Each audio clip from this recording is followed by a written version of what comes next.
Welcome to my channel Cella Buzz. Dolores Hart was born on October 20th, 1938 in Chicago, Illinois. Her family loved her creativity and taught her strong values. Hart grew up Catholic, and her family was very close. They taught her to be kind, work hard, and do meaningful things in life. She went to Mundelein College in Chicago, a school just for women. There she got better at schoolwork and learned about art. This helped get her ready for her future job as an actress. Hart's movie career didn't last long, but it was amazing. She got a contract with Paramount Pictures, one of the best movie studios back then. People knew her for being graceful, charming, and great at acting. She acted with some of the biggest movie stars, including Elvis Presley. They had great chemistry together in movies like Loving You in 1957 and King Creole in 1958. These movies showed how talented she was at acting. They also made her famous as a new star in American movies. Movie critics said nice things about how real and warm she was in her roles. Audiences loved watching her because she was so graceful and charming on screen. In 1960, Dolores Hart became really famous when she starred in the popular teen movie Where the Boys Are. This movie captured what life was like for young people in the early 1960s. It showed their worries, dreams, and excitement during a time when society was changing. Hart's acting in the movie showed her natural charm and screen presence. She mixed being sophisticated with being vulnerable in a way that both audiences and critics loved. Her performance made her one of Hollywood's rising young stars. It also showed she could do both funny and serious acting. During this time, Hart's growing fame also showed off her beauty, elegance, and poise.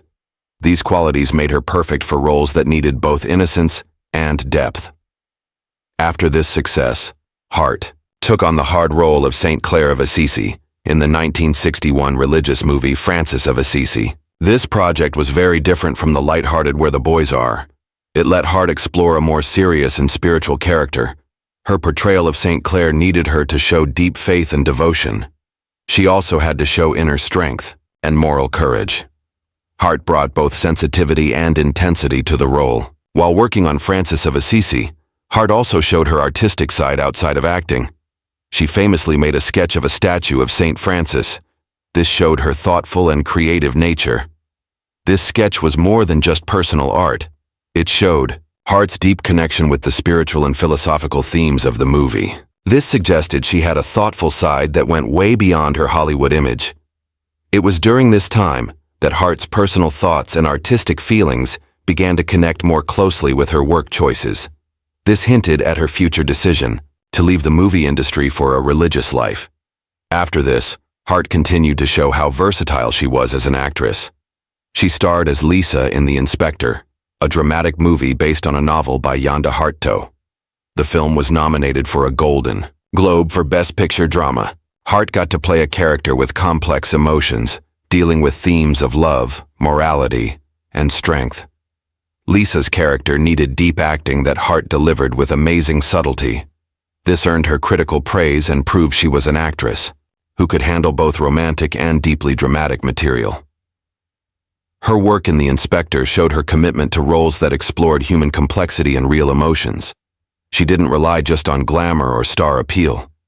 In 1963, Hart appeared as Kathy Maywood on the popular TV Western The Virginian in an episode called The Mountain of the Sun. In this touching story, Hart played a Catholic missionary.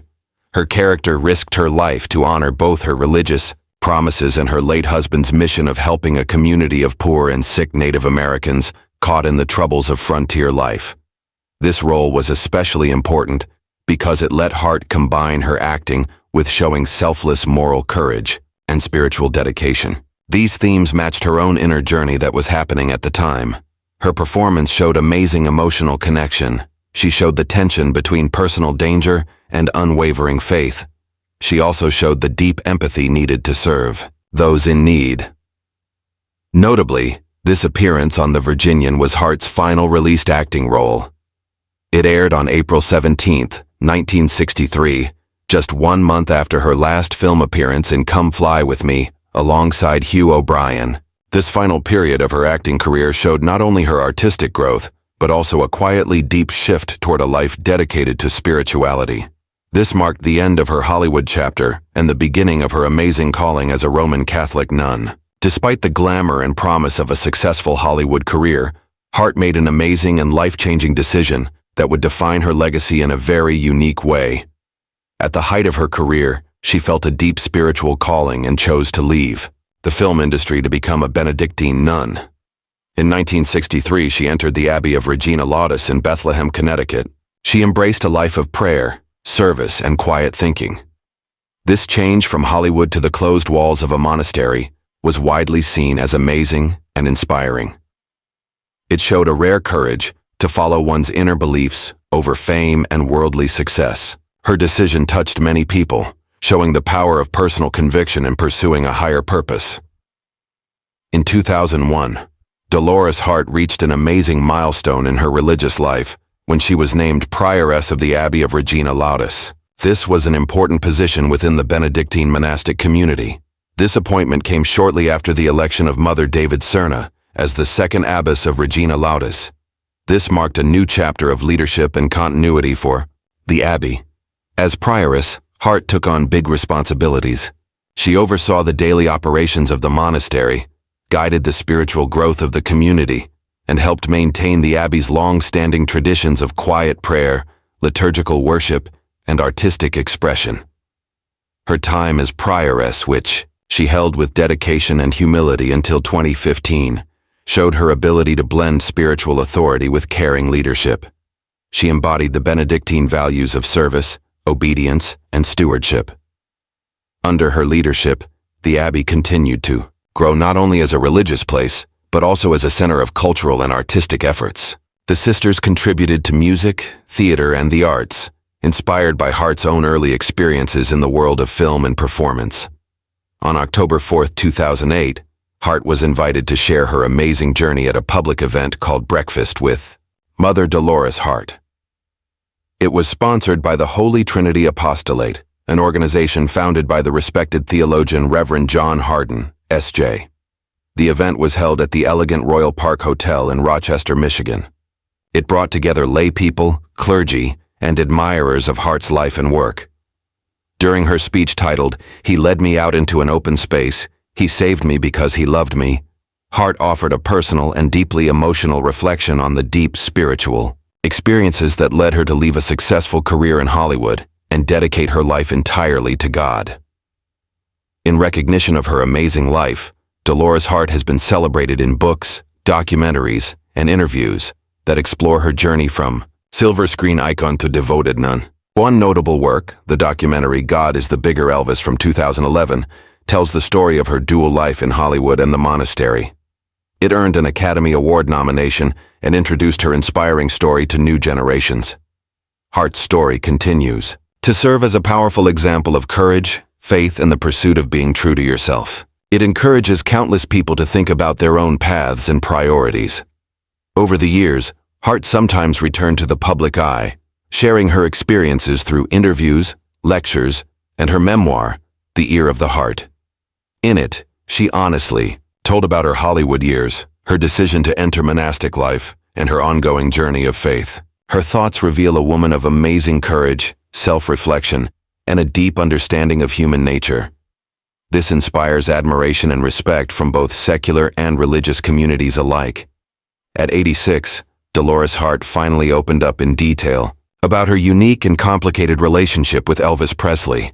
She offered insights that had long been the subject of guessing and rumors. Known for her rare combination of Hollywood glamour and later religious devotion, Hart has always lived a life that seems almost like two separate lives joined together. She was a Hollywood actress at the center of 1960s pop culture and a devout nun committed to a secluded life in the Abbey.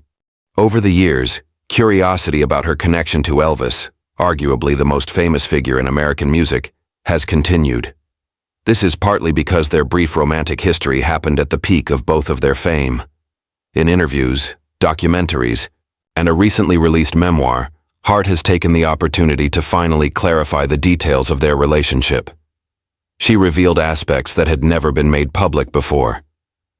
"I never wanted to speak about it lightly," she said, her voice calm, but filled with the weight of decades of thinking. "There was a time when Elvis and I were very close, and people have always wanted to reduce that closeness to a simple story of Hollywood romance. But it was far more than that. It was a deep friendship, a mutual admiration, and a connection that touched both of our hearts in ways the public could never fully understand.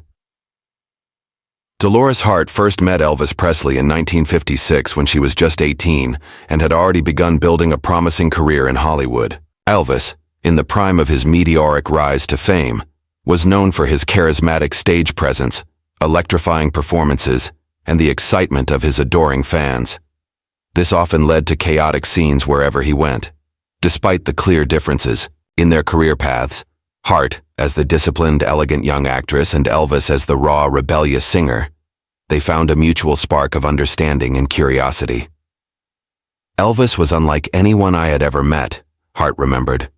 There was a sweetness beneath all the intensity, a kindness that wasn't obvious at first glance. People saw the performer, the king of rock and roll, but I saw the man who was sensitive, funny, and deeply generous.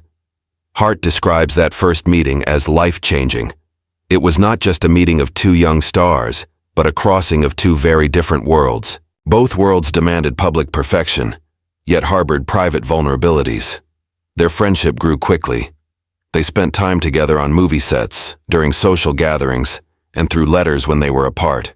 Hart has repeatedly emphasized that their relationship, while touched with the early stirrings of romance, was never purely a Hollywood fling. Yes, there was attraction, she admitted. But what mattered more was the sense of being understood, the sense of companionship. He too could be incredibly playful, and yet in private moments he showed a depth of emotion and intelligence that few ever witnessed. Hart also remembers how Elvis respected her faith and her personal boundaries, even as Hollywood pressures and media guessing constantly tried to define the nature of their relationship. In a rare insight into Elvis's private character, she shared, "He had this way of making you feel completely seen, like your thoughts mattered, even when the rest of the world was only interested in the image he projected. I have always admired that about him." Yet, the path of their connection was not without complexity. Hart's eventual decision to enter the convent, leaving behind her growing Hollywood career, was a choice that shocked many and certainly changed the path of her relationship with Elvis. She has thought candidly about the impact this decision had on their lives, stating, "Choosing God's path was not about rejecting him personally, but about embracing something greater than either of us could have imagined." Elvis, to his credit, understood that in a way that was deeply mature and compassionate. "He never resented me. He never made me feel guilty for following my calling." This acknowledgement reveals not only Hart's unwavering commitment to her spiritual path, but also her lasting respect and affection for Elvis as a man who, despite fame and worldly distractions, had a rare capacity for empathy and understanding. Hart's stories also show the mutual influence they had on each other. She often mentions that her time with Elvis, brief as it was in the grand sweep of her life, left a lasting mark on her sense of joy, humor, and human connection. "He taught me, perhaps unknowingly, that life can be simultaneously light and serious, playful and profound. Those lessons I carry with me to this day," she thought back. At the same time, Hart's unwavering dignity and disciplined lifestyle gave Elvis a glimpse of stability and grace that was very different from the chaos of his public life.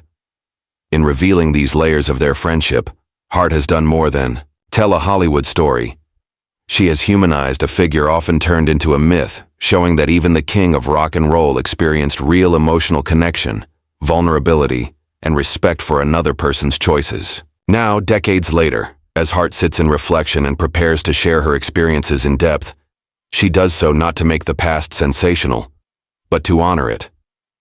"I have waited all these years to speak openly, not out of resentment or nostalgia, but out of a desire to tell the truth.